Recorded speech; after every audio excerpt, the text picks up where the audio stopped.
तो चलिए, स्वागत है आपका सनशाइन कोचिंग क्लासेस में। आज हम डिस्कस करने वाले हैं क्लास 12 का chapter number first, business studies का चैप्टर नंबर फर्स्ट पार्ट 2।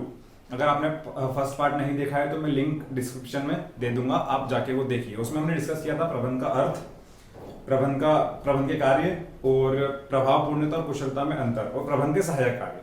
आज हम इस वीडियो में डिस्कस करने वाले हैं प्रबंध के उद्देश्य। इसके बाद हम डिस्कस करेंगे प्रबंध का महत्व और प्रबंध के स्तर, कितने स्तर का प्रबंध होता है। तो चलिए हम शुरू करते हैं प्रबंध के उद्देश्य से।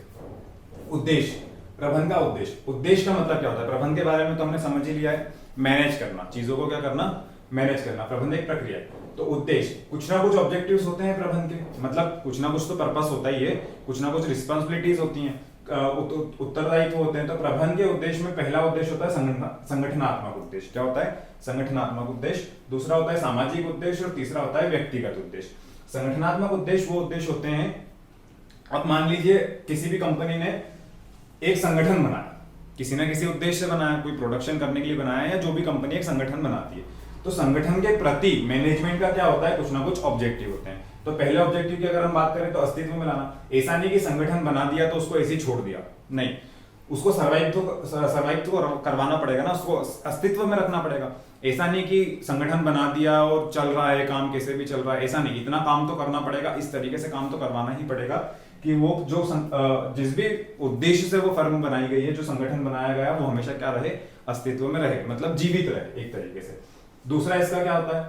लाभार्जन, प्रॉफिट भी तो अर्न करना पड़ेगा। ऐसा नहीं कि सरवाइव करने के नाम पर आप फर्म को चलाए जा रहे हैं, संगठन को आगे बढ़ाए जा रहे हैं, लेकिन कुछ प्रॉफिट ही नहीं हो रहा। पहले तो अस्तित्व में रखना ही रखना है उसको, मैनेजमेंट का काम है। दूसरा मैनेजमेंट का काम क्या है? प्रॉफिट पे भी ध्यान देना।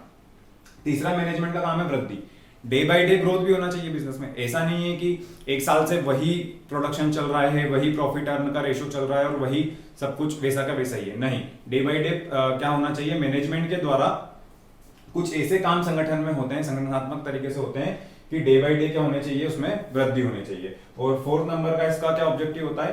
ख्याति, जो मार्केट में इमेज है वो डे बाय डे बढ़नी चाहिए, मार्केट में इमेज जो है वो बनी रहनी चाहिए, है ना। तो संगठन के प्रति क्या क्या ऑब्जेक्टिव्स होते हैं प्रबंध के? पहला ऑब्जेक्टिव है उसको जीवित रखना, सर्वाइव करवाना, फिर उससे प्रॉफिट भी अर्न करवाना, साथ ही में कम, मतलब प्रॉफिट कैसे अर्न होगा? कम से कम कॉस्ट में ऐसा प्रोडक्ट तैयार करना जिससे कि कंपनी को क्या हो? प्रॉफिट हो। फिर वृद्धि करना बिजनेस में और ख्याति को मेंटेन करके रखना। अगर हम बात करें प्रबंध के उद्देश्य में दूसरे टॉपिक की, तो दूसरा टॉपिक क्या कहता है? सामाजिक उद्देश्य, समाज के प्रति भी तो प्रबंध के कुछ ना कुछ उद्देश्य होते हैं। इस तरीके से मैनेजमेंट करना कि समाज के लोगों का क्या हो सके? भला हो सके। संगठन के लोगों का तो भला होगा ही होगा, साथ में किसका भला करवाना है? सामाजिक लोगों का। तो सामाजिक उद्देश्य मतलब सोशल ऑब्जेक्टिव्स। समाज के लोगों में क्या क्या, समाज के लोगों के लिए हम क्या क्या कर सकते हैं मैनेजमेंट के द्वारा? आप ऐसी फर्म या ऐसा उद्योग चालू कीजिए जिसमें क्या हो? समाज के प्रति, समाज के लोगों को क्या मिले? अवसर मिले, अपॉर्चुनिटी मिले, जैसे कि उनको एम्प्लॉयमेंट मिले, है ना, वो बेरोजगार ना रहे, ज्यादा से ज्यादा एम्प्लॉयमेंट जनरेट करना और उनको नए नए अवसर प्रदान करना समाज के लोगों को। दूसरा क्या काम होता था समाज के प्रति? पर्यावरण की रक्षा। हमारे समाज जो है वो एनवायरमेंट से घिरा हुआ है। अब आप देखिए आजकल जितने भी उद्योग है, जितने भी प्रकार से इंडस्ट्रीज लग रही है, उनमें क्या हो रहा है कि पॉल्यूशन का ध्यान नहीं दिया जा रहा है, जहरीली गैसें, है ना, और भी प्लास्टिक वगैरह। तो आपको ऐसा बिजनेस करना है, इस तरीके से मैनेजमेंट करना है कि कम से कम पॉल्यूशन, समाज के लोगों पे क्या करे? इससे कम से कम पॉल्यूशन हो, समाज के लोगों का जीवन स्तर अच्छा हो। और तीसरा इस पे आपको ध्यान देना है समाज के प्रति लोगों के लिए, मतलब उपभोक्ता के हितों का ध्यान रखना है। कस्टमर क्या चाहता है, कस्टमर को क्या रिक्वायर्ड है ना। कस्टमर चाहता है कि कम से कम उसे ऐसा प्रोडक्ट मिले जो उसे संतुष्टि दे, है ना। और कस्टमर मार्केट में क्या ढूंढ रहा है, मतलब कि कस्टमर के हितों का क्या रखना, उसको ध्यान रखना है, उसमें कस्टमर का कोई लॉस नहीं होना चाहिए। और ऐसा नहीं कि प्रोडक्ट बेच दिया, सेल कर दिया, तो उसके बाद छोड़ दिया, हो गया खत्म, ऐसा नहीं है। आप देखते होंगे कि आजकल वस्तुओं पे, प्रोडक्ट पे क्या होता है? गारंटी वारंटी भी आती है कि कस्टमर को प्रोडक्ट देने के बाद भी 1 साल, 1.5 साल, 2 साल तक की क्या देते हैं उनको? Guarantee warranty. जैसे 2 व्हीलर है, बाद में भी कुछ खराब होता है तो आप हमारे को आके बताइए, हमें कंप्लेंट कीजिए, हम उसे करेंगे, सही करेंगे। चौथा ऑब्जेक्टिव क्या होता है? फोर्थ नंबर की अगर हम बात करें तो कम मूल्य में श्रेष्ठ वस्तु। समाज के लोगों को क्या चाहिए? अच्छी वस्तु चाहिए जो उनके काम को, मतलब काम में आ सके, और उसका मूल्य क्या होना चाहिए? कम से कम होना चाहिए। तो मैनेजमेंट का ये फोर्थ नंबर का सोशल ऑब्जेक्टिव में फोर्थ नंबर की बात करें तो कम से कम मूल्य, वस्तु का क्या होना चाहिए? कम से कम मूल्य होना चाहिए, जिससे कि क्या हो सके, कस्टमर उसको खरीद सके। कम से कम वर्ग का मतलब मिडिल क्लास का व्यक्ति भी उसे परचेस कर सके। अगर हम बात करते हैं व्यक्तिगत उद्देश्य, तो व्यक्तिगत उद्देश्य का मतलब यहाँ पे होता है पर्सनल ऑब्जेक्टिव। पर्सनल ऑब्जेक्टिव हम उसे कहते हैं जो कंपनी के अंदर जो व्यक्ति हैं, जितने भी, जैसे मैनेजर हो गए, सेल्स मैनेजर हो गए, मार्केटिंग मैनेजर, मतलब एम्प्लॉइज हो गए, जो भी ऊंचे स्तर पे, निम्न स्तर पे और मध्य स्तर पे जितने भी एम्प्लॉइज वगैरह जितने भी लोग आते हैं, उन सभी को हम किस कैटेगरी में रखते हैं, पर्सनल ऑब्जेक्टिव्स।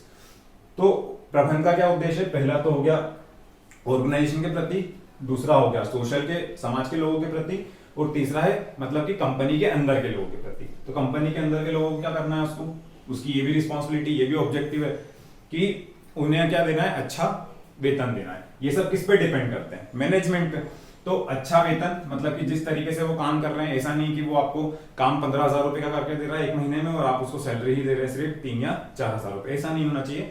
जिस तरीके से वो मेहनत कर रहा है, जितनी वो मेहनत कर रहा है, कम से कम उतनी उसकी सैलरी तो होनी चाहिए। अगर हम सेकंड बात करें तो भत्ता, उसे सैलरी के अलावा और भी बेनिफिट देने चाहिए, जैसे पेट्रोल का खर्चा देना चाहिए, आवास की सुविधा देना चाहिए, और भी बहुत सारी बीमा वगैरह, इंश्योरेंस वगैरह की फैसिलिटी देना चाहिए।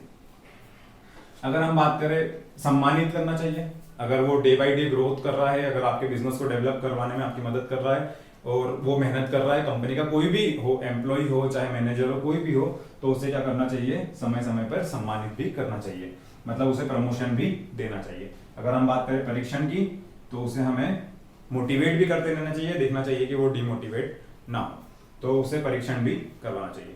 तो हम समझते हैं इसका नेक्स्ट टॉपिक, प्रबंधन के स्तर। प्रबंधन के स्तर, लेवल्स ऑफ मैनेजमेंट। प्रबंधन के कितने स्तर होते हैं? 3 स्तर होते हैं, उच्च स्तरीय प्रबंध, मध्य स्तरीय प्रबंध और निम्न स्तरीय प्रबंध। उच्च स्तरीय, आप एक एग्जांपल से समझिए, उच्च स्तर में कौन सा प्रबंध आता है?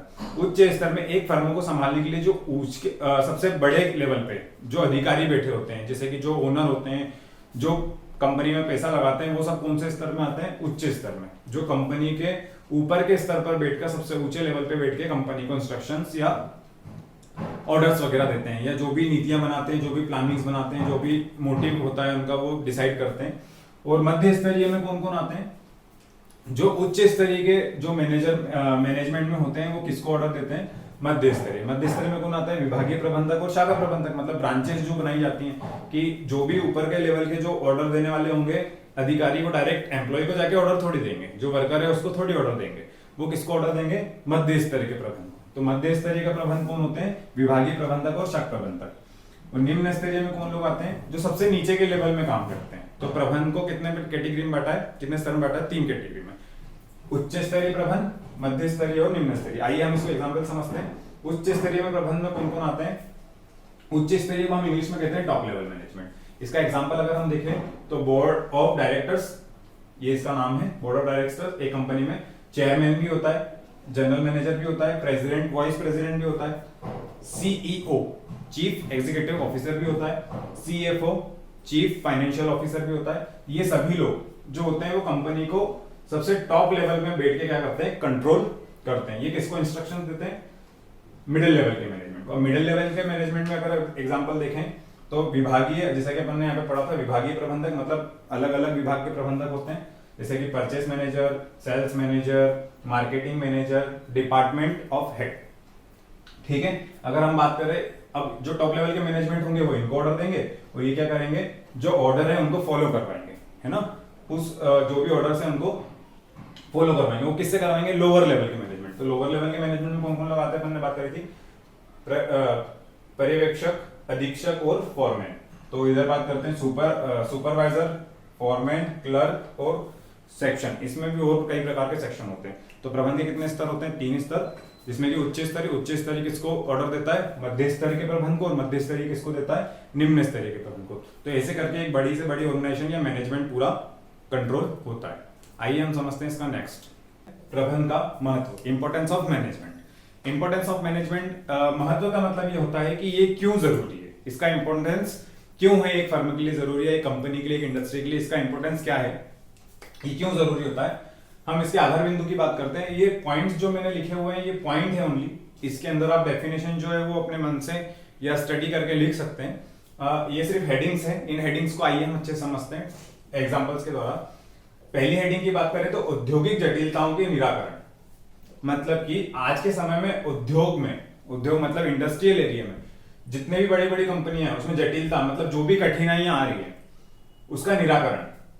मतलब अगर प्रबंध के महत्व की बात करें तो इसका ये प्रबंध क्यों जरूरी है? प्रबंध इसलिए भी जरूरी है कि जो औद्योगिक समस्याएं आज के समय में जो आ रही है, जैसे कि पर्यावरण प्रदूषण है ना, नेशनल लेवल पे नहीं इंटरनेशनल लेवल पे भी पर्यावरण प्रदूषण हो गया, और भी बहुत सी जटिलताएं, जैसे कि कुछ भी नया इनोवेट करना है, जैसे कि महामारी कोरोना आ गई थी है ना, वैक्सीनेशन जो बनाई गई ये किसने बनाई? एक मैनेजमेंट के प्रोसेस के द्वारा ही तो एक फर्म ने बनाई है, उसमें मैनेजमेंट ने ही तो सारा काम किया होगा। एक मैनेजमेंट जिस तरीके से अपन ने भी डिस्कस किया कि अपर मैनेजमेंट, मिडिल मैनेजमेंट और लोअर मैनेजमेंट, ठीक है। तो निराकरण करना, जो भी जटिलताएं उद्योग क्षेत्र में जितनी भी जटिलताएं आ रही, जो भी समस्या आ रही है उनका क्या करना? निराकरण करना और उसे सॉल्व करना। संसाधन के समुचित उपयोग हेतु, संसाधन के समुचित उपयोग मतलब जितने भी प्रकार से संसाधन हमारे अर्थ पे अवेलेबल हैं, अपन हमारे कंट्री में या हमारे डिस्ट्रिक्ट में अवेलेबल हैं, उन संसाधनों का अधिक से अधिक उपयोग करके अपनी फर्म या अपने उद्योग को संचालित करना। मतलब समुचित उपयोग हेतु, जैसे कि भूमि एक संसाधन है ना, खनिज है, जल है, इन सभी का मतलब जो भी रॉ मटेरियल्स को इकट्ठा करने के लिए जो भी पूंजी है, धन है, मतलब उनको इस तरीके से मैनेज करना, उसका उपयोग करना कि हमें जो भी टारगेट अचीव करना है वो हमारा टारगेट अचीव आराम से हो जाए। अगर थर्ड पॉइंट की बात करें तो तीव्र प्रतिस्पर्धा का सामना करने के लिए मैनेजमेंट की जरूरत क्यों पड़ती है?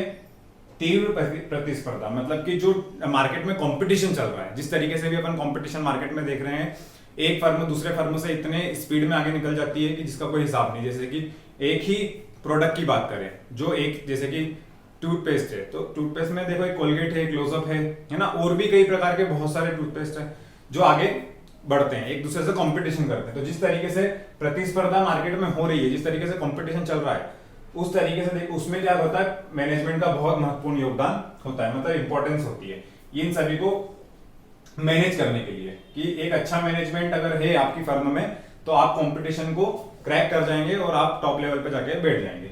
और तीसरी अगर बात करें, जैसे कि कंपटीशन की बात करें तो एक तो नेशनल लेवल पे भी होता है और इंटरनेशनल लेवल पे भी होता है। अगर आपके राष्ट्र में देखा जाए तो बहुत सारी फर्में हैं जो वही काम कर रही हैं, तो आपको उनके लेवल से भी काम करना पड़ेगा, उनको मैनेज करना पड़ेगा, आपको अपने फर्म को इस तरीके से डिजाइन करना पड़ेगा, इस तरीके से मैनेज करना पड़ेगा कि आप उस कंपटीशन में टिके रहे और सामना कर सके और उनसे अच्छा प्रोडक्ट बना के अच्छी सर्विस दे सके।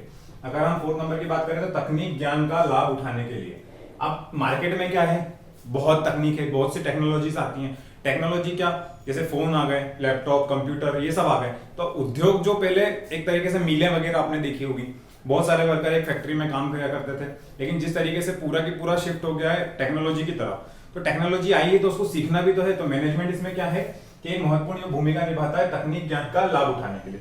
मतलब जितने भी प्रकार से टेक्नोलॉजी, जिस काम को करने के लिए एक मजदूर ज्यादा समय लगा सकता है, जैसे कैलकुलेशन प्लस माइनस, तो प्लस माइनस करना है या किसी भी कंपनी का लेखा जोखा रखना है, तो अगर आप एक किसी व्यक्ति को बिठाएंगे तो वो इतनी जल्दी नहीं कर पाएगा।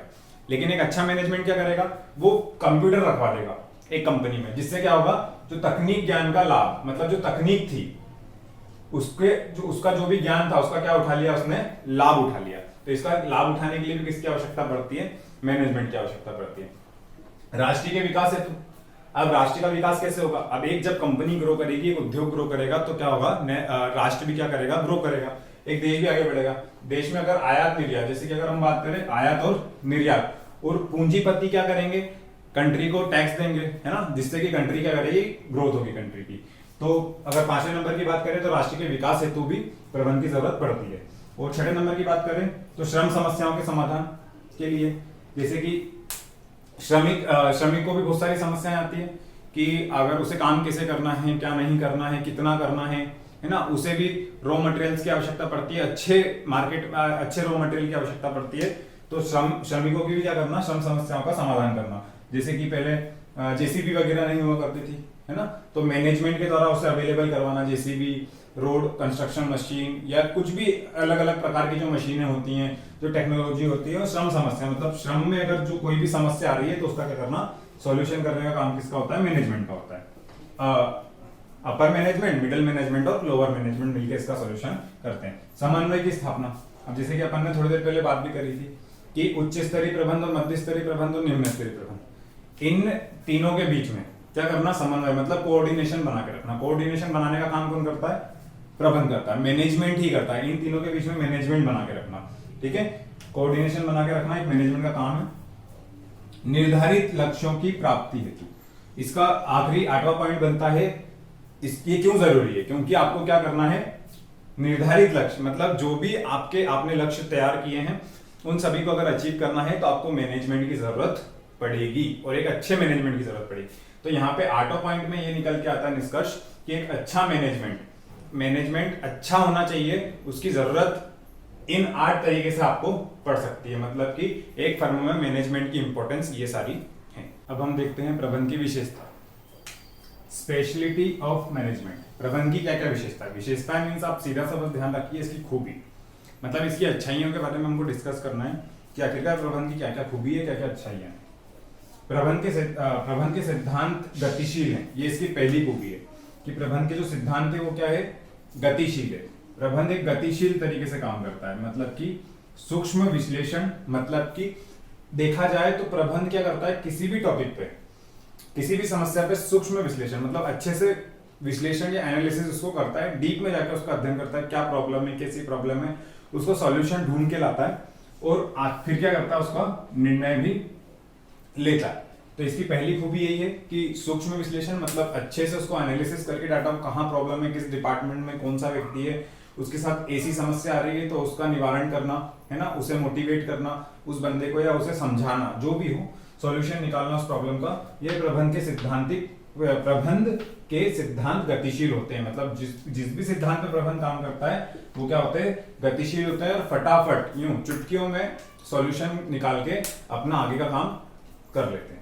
प्रबंध एक महत्वपूर्ण प्रक्रिया भी है।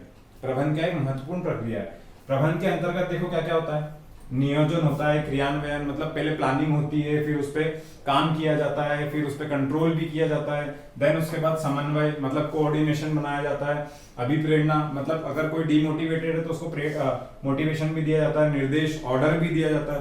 तो प्रबंध क्या है, एक महत्वपूर्ण प्रक्रिया है। महत्वपूर्ण प्रक्रिया समझ में आ रहा है आपको कि एक बहुत ही जरूरी है, ये इसकी दूसरी खूबी है। प्रबंध का तीसरी खूबी है कि प्रबंध का निश्चित उद्देश्य होता है। प्रबंध मैनेजमेंट क्या करता है, पहले से ही एक टारगेट सोच लेता है या पहले से एक टारगेट डिसाइड कर लेता है, उसी टारगेट उसी उद्देश्य को उसी मोटिव को पूरा करने के लिए पूरी प्रोसेस करता है और सारा अपना समय खर्च करता है और पूरा एफर्ट्स लगा देता है कि हमें वही जो अचीवमेंट जो हमें अचीव करना है वो हमें अचीव कर लिया जाए हमारे द्वारा। ठीक है, अब बात करते हैं प्रबंध क्या है। चौथी खूबी इसकी है कि सामूहिक प्रयास। सामूहिक प्रयास मतलब ये ग्रुप में काम करता है, हर ग्रुप को आगे लेके जाता है, ये किसी एक व्यक्ति एक विशेष के लिए नहीं है। प्रबंध क्या है, समाज के सभी वर्ग के लिए। और प्रबंध मैनेजमेंट किसके लिए है, एक कंपनी में जितना भी समूह है मतलब जितना भी ग्रुप है, पूरा ग्रुप जो काम कर रहा है वो पूरा ग्रुप को मैनेज करना ही मैनेजमेंट का ये खूबी है कि पूरे ग्रुप को मैनेज करता है। प्रबंध एक कला एवं विज्ञान है। देखो प्रबंध एक आर्ट भी है और एक विज्ञान भी है। कला मतलब क्या कि अच्छा प्रबंधक क्या होता है कि काम को अच्छे तरीके से प्यार से बोलकर कोई भी प्रॉब्लम है उसको सॉल्यूशन निकाल के करवा लेता है। इसका मतलब क्या, निर्देश देकर कार्य करा लेना कला है।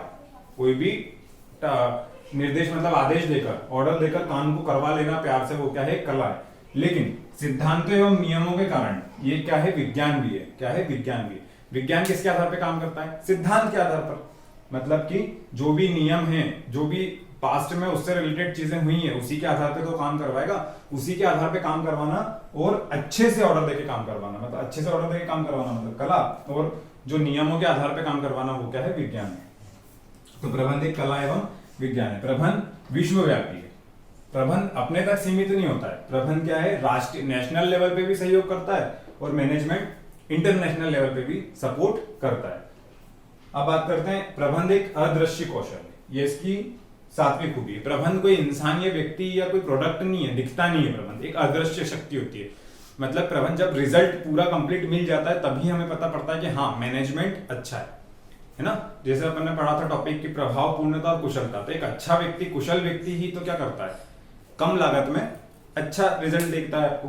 तो इसे ही क्या है कि ये अदृश्य कौशल है, मतलब ये दिखाई नहीं देता है कंपनी में कि ये है, लेकिन जब रिजल्ट आ जाता है तो तब इसका अनुभव हमें हो जाता है कि हाँ हमारा मैनेजमेंट अच्छा था।